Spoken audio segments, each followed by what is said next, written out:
सुरक्षा परिषद इस मामले में कोई ठोस फैसला नहीं ले पाई। ये ग्लोबल अर्थव्यवस्था के लिए बहुत जरूरी मुद्दा है। हॉर्मुज़ स्ट्रेट सभी देशों के लिए खुला रहना चाहिए। कोई भी देश इसे बंद करने का हक नहीं रखता।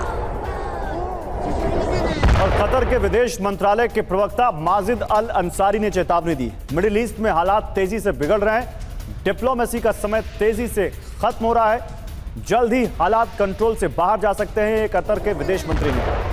युद्ध में किसी भी देश को फायदा नहीं होगा, सभी को बातचीत के जरिए हल निकालना चाहिए। देखिए, तो मिडिल ईस्ट के देशों को यह महसूस हो रहा है कि कभी भी हालात आउट ऑफ कंट्रोल हो जाएंगे। अभी भी वक्त है, मिल बैठ के बात कर लो और हालात को सुलटा लो।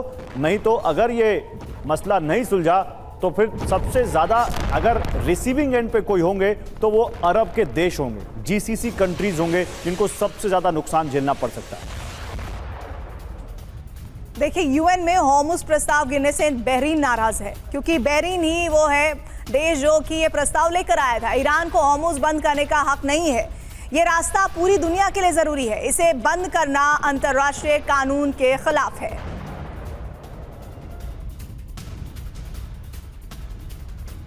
और आईआरजीसी की खाड़ी देशों और अमेरिका को धमकी। अब हम कहीं भी हमला करने को आजाद हैं, ये कहा आईआरजीसी ने। खाड़ी देशों के गैस प्लांट पर हमला करेंगे, ये कहा है आईआरजीसी ने। आईआरजीसी की सभी यूनिट को आदेश दिया गया है, वेस्ट एशिया में बुनियादी ढांचे को तबाह कर देंगे। हमलों का अभियान तुरंत शुरू कर रहे हैं, ये कहा है आईआरजीसी ने। यानी आईआरजीसी ने अब कह दिया है कि पहले हम थोड़ा लिहाज कर रहे थे, हम केवल अमेरिकन इंफ्रास्ट्रक्चर को निशाना बना रहे थे या उन कंपनियों को निशाना बना रहे थे जो अमेरिका से जुड़ी हैं, लेकिन अब हम पूरे मिडिल ईस्ट में कहीं भी हमला करेंगे। और अब इसका उन्होंने बाकायदा निर्देश भी अपनी पूरी सेना को दिया। बिग ब्रेकिंग न्यूज आपके सामने आने जा रही है। इजराइल के नेगेव में बड़ा अटैक हुआ है। ईरानी सेना का मिसाइल हमला हुआ है। ईरानी हमले से नेगेव में तबाही तबाही। देखिए, नेगेव वो जगह जहां पर डिमोना सेंटर है, जहां पर सबसे बड़ा परमाणु प्लांट है। ईरान का यूएई और कुवैत में जबरदस्त पलटवार। देखिए, ट्रंप की धमकी के बाद ईरान भी अब लगातार हमले कर रहा है। अमेरिका और इजराइल के बेस पर ईरान ने कुवैत और यूएई में अटैक किए हैं। इजराइल में डिमोना में पेट्रोकेमिकल फैसिलिटी पर हमला किया। ईरान ने ड्रोन अटैक का वीडियो भी जारी किया।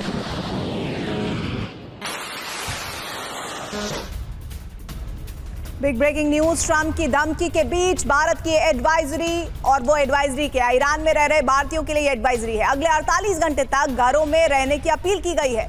रेल या हाईवे से यात्रा नहीं करने की अपील की गई है। पावर प्लांट के पास नहीं जाने की भी अपील की गई है। ये देखिए, इमरजेंसी को लेकर ये एडवाइजरी जारी की गई है। ट्रंप की धमकी के बाद ये जो डेडलाइन है, जिसकी समय सीमा 5 घंटे 56 मिनट 45 सेकंड रह गई है, उस धमकी के बाद ये एडवाइजरी भारतीयों के लिए जारी की गई है।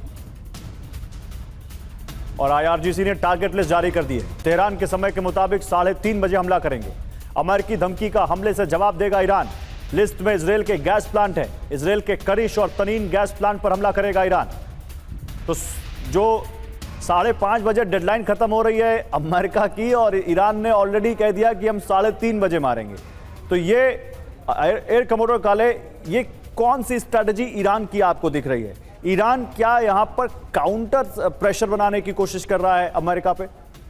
ईरान बेसिकली केवल सरवाइव करने की कोशिश कर रहा है, इस वॉर में रेलेवेंट रहने की कोशिश कर रहा है। हाँ। रेलेवेंस का मतलब है कि यदि आप कुछ करेंगे ही नहीं तो ऑब्वियसली आप रेलेवेंट ही नहीं रहेंगे उस लड़ाई में। तो आपके पास जो भी है आप उसको फेंक रहे हैं। और जो टारगेटिंग मतलब आप जो कह रहे हैं कि भाई हम इसको टारगेट करेंगे, तो proof of the pudding is in its eating, अंग्रेजी में कहावत है। तो जब वो टारगेट करेंगे और जब हम एनालाइज करेंगे, यदि हिट हुआ और सही जगह पे लगा, जैसे सुबह ही मनीष झा जो अभी इजराइल में है और आप ही के कॉरेस्पॉन्डेंट है, उन्होंने क्लियरली बोला कि डिमोना पे अटैक तो बहुत बार ही हुआ है, परंतु एक भी मिसाइल डिमोना के आसपास कहीं नहीं गया है। तो basically as a military analyst और एज ए मिलिट्री मैन मैं केवल ये कह सकता हूं कि आप बोल कुछ भी सकते हैं, परंतु जो आप करेंगे वो जमीन पे दिखेगा। अच्छा सर, और जब दिखेगा तो उसके आगे हम अभी हमने दिखाया एनालाइज करेंगे। दो वीडियो पहले जो हमने क्लिप दिखाई थी, जिसमें कहा गया कि नेगेव पर अटैक हुआ। मैं अगर सही ना हूं तो आप मुझे दुरुस्त कीजिएगा। डिमोना में जब अटैक हुआ तो सबसे पहले यही कहा गया कि नेगेव पर अटैक नहीं हुआ है, ये इजराइल की तरफ से कंफर्म किया गया। लेकिन ये जो विजुअल है, क्या ये स्ट्रैटेजिकली क्लेम की जा रही है या वाकई में अटैक हुआ है? नहीं, नेगेव एक डेजर्ट है। आप प्रीति जी, नेगेव एक डेजर्ट है, उस डेजर्ट एरिया में जो है बेसेस हैं, और डिमोना जो बेस है जहाँ पर उनका न्यूक्लियर प्लांट है और जहाँ पर वो उनके न्यूक्लियर स्टॉकपाइलिंग वेपन्स वगैरह हैं, वो ऑब्वियसली सारा का सारा एक अंडरग्राउंड कॉम्प्लेक्स है जिसको वो प्रोटेक्ट करते हैं, और वहाँ THAAD batteries, PAC-3 batteries, then उनका डेविड स्लिंग वगैरह सब कुछ वहाँ पर है। तो जो रिपोर्ट इजराइल से मतलब कॉरेस्पॉन्डेंट ने दी है वो यही है कि यस, अटैक बहुत बार ही हुआ है, परंतु कोई भी मिसाइल जो है वो डिमोना का जो एक्चुअल न्यूक्लियर स्ट्रक्चर है उसके आसपास कहीं नहीं आया है। तो मेरा कहने का मतलब है, देखिए एज अ मिलिट्री मैन जब हम कहते हैं कि आपने एक मिसाइल फायर किया तो वो टारगेट पे लगा कि नहीं, that is the most important. मैं इस पर अब एक कमेंट पूर्णिमा जी का लूंगा। पूर्णिमा जी, मुझे बताइए, अभी मागा सपोर्टर्स खुश हैं ट्रंप के इस कदम के बाद, जो कह रहे हैं कि हम सभ्यता मिटा देंगे। अमेरिका में जो कॉमन सेंस है, जो कॉमन पीपल जो सोच रहा है, उसके बारे में बताइए जरा हमें, इररिस्पेक्टिव ऑफ योर आइडियोलॉजी और योर व्यू, कॉमन आदमी क्या सोच रहा है? देखिए, मागा जो फैक्शन है उनके लिए Donald Trump is the God. वो अभी जीसस क्राइस्ट को भी साइड कर दिया। अभी पॉला वाइट जो है, White House some religious lead और whatever her title is, she compared Jesus Christ with President Trump. आप मुझे बताइए, ये कंट्री जा कहा रहा है, ये कुछ समझ में नहीं आ रहा है। जो मागा के लिए this is their clapping, they are cheering it, all of it. They are complicit with this war, an unprovoked illegal war. Illegal सिर्फ internationally नहीं है, from domestic perspective also. अब जो भी इनके बारे में बोल रहे हैं उनको हटाया जा रहा है, उनको साइडलाइन करा जा रहा है, उनके ऊपर टारगेट करा जा रहा है। मुझे कहा जा रहा है कि मैं हिंदू नेशनलिस्ट हूँ, मैं इंडियन हूँ, मैंने जो वोट लिया था इस कंट्री की, मैं ये कंट्री के लिए नहीं हूँ क्योंकि मैं इसके हिपोक्रेसी की बात करती हूँ। मेरा कांग्रेशनल रेस है, उसमें उन्होंने टारगेट लगाया मेरा रिपब्लिकन पार्टी की जो मेंबरशिप है मेरे काउंटी की, उसको कैंसिल करवाया। मेरे को बोल रहा है कि मुझे डीनेचुरलाइज करा जाए।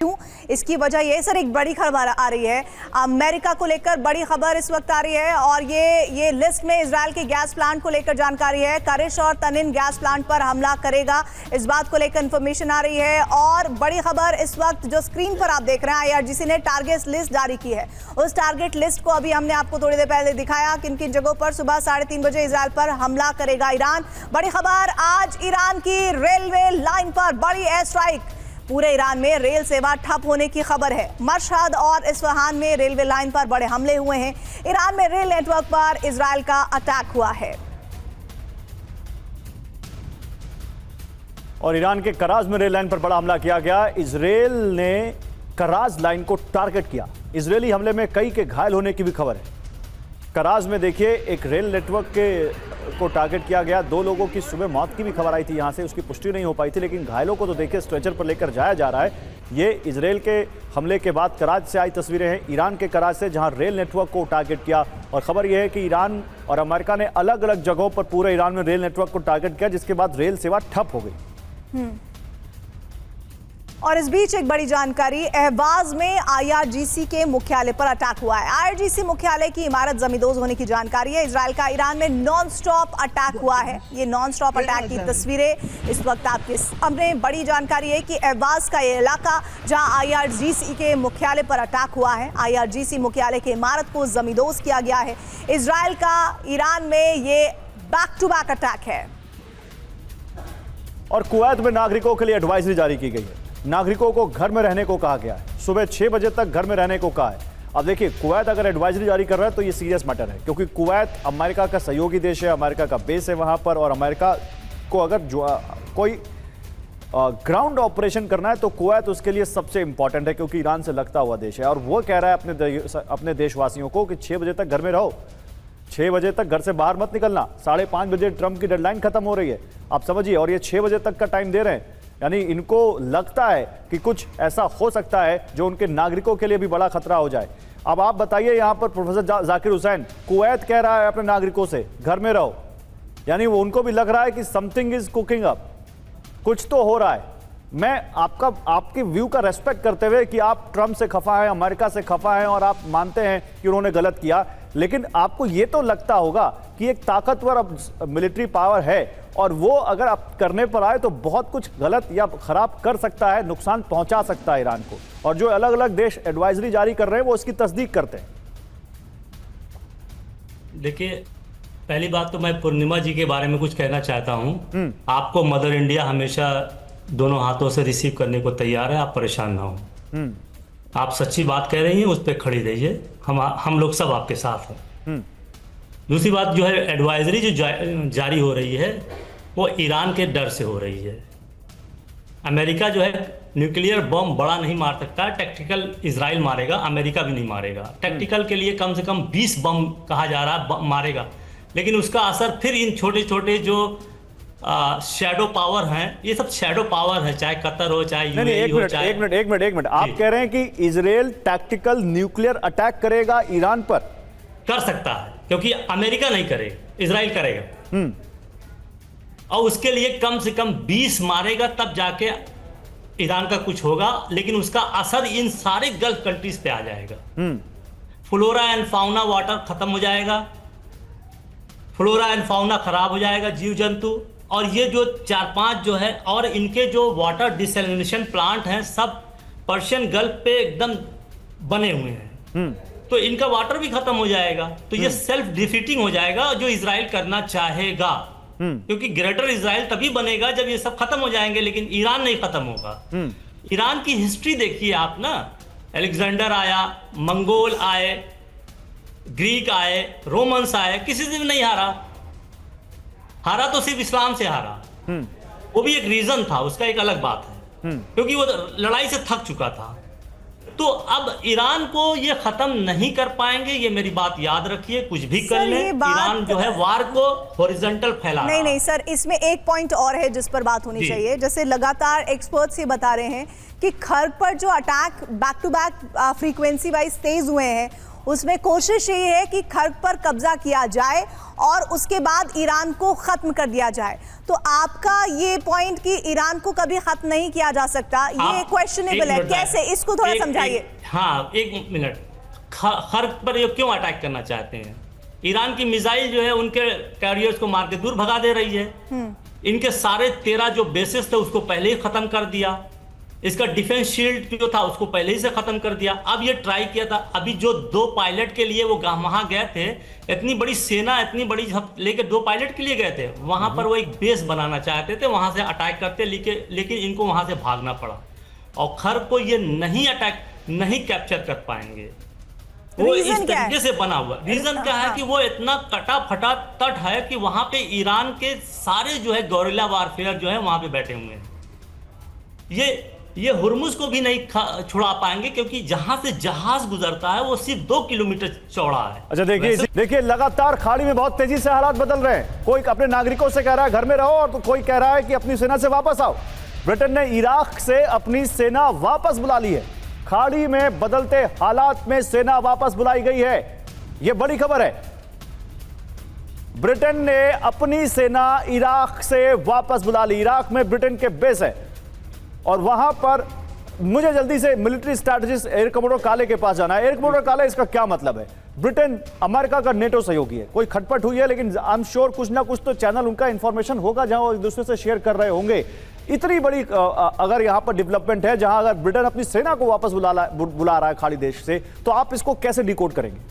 देखिए, वैसे इराक से तो ब्रिटेन को सेना को वापस बुलाने का कोई ज़्यादा लॉजिक बनता नहीं है, बट डेफिनेटली अगर यूके अपने आप को डिसोसिएट कर रहा है वॉर जोन से, तो कुछ ऐसी उनके पास खबर है कि यूनाइटेड स्टेट्स और इजराइल जो है नेक्स्ट 1-2 दिन में कुछ बड़ा एक्शन करने वाले हैं। और वो मेरा अपना एज ए मिलिट्री एनालिस्ट भी यही पॉइंट ऑफ व्यू है कि next 48 hours are going to be critical, और कुछ ना कुछ जो है डेफिनेटली रिजल्ट आने वाला है।